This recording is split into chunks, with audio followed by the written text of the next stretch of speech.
Cherokee Speedway, tucked in the town of Gaffney, South Carolina, is a name if you follow dirt racing, you've probably heard once or twice before.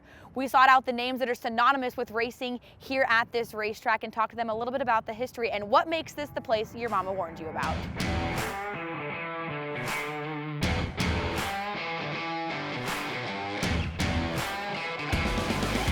This racetrack, originally a high-banked half-mile, extending well past my shoulder before it was reconfigured in 2006. Well, the races were crazy, the energy was high, and some would say it was a place your mama would caution you to come and race at.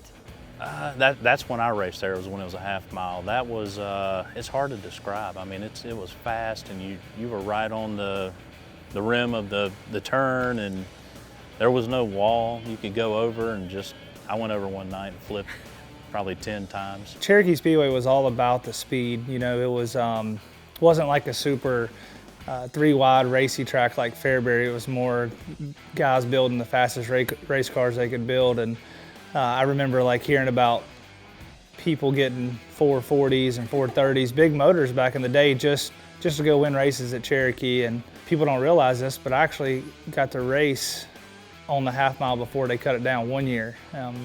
When I was like 16, I think it was 17 when I first got out of go-karts.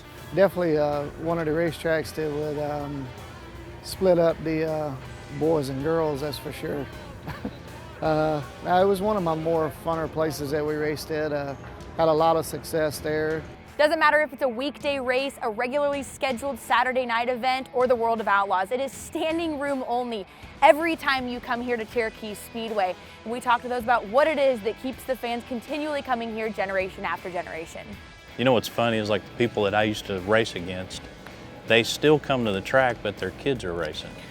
So, you know, and Chris Ferguson, he's one. Me and his father, Brian Conrad, we always parked next to each other and hung out. And the fans there, they're great. I mean, they're all close and they're all used to, I mean, they're there every week. You know, they're supportive.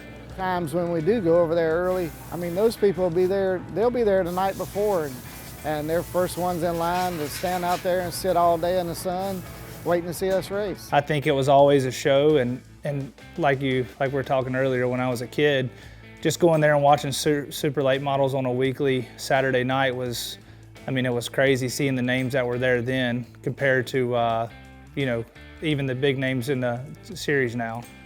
Whether you're sitting in the grandstands or partaking on the racetrack, there's a reason this place has been named the place your mama warned you about. And well, we talk to those who know best. The rough crowd, you know, the dirt track fights, the big track, just a lot of stuff that came with it.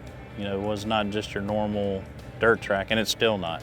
You know, I think the reputation over the years, you know, for the longest time with it being so big and fast, you know, that was kind of the thing people said. You know, there was a lot of pretty epic crashes. The crashes back in the day were wild, and the fact that it was Saturday night, and you know, there was guys with nicknames like Jeff Cook, you know, Mr. Saturday Night. That was just a place that that was a place to be, and that was a place that, you know, if you crashed, it was going to be pretty bad there.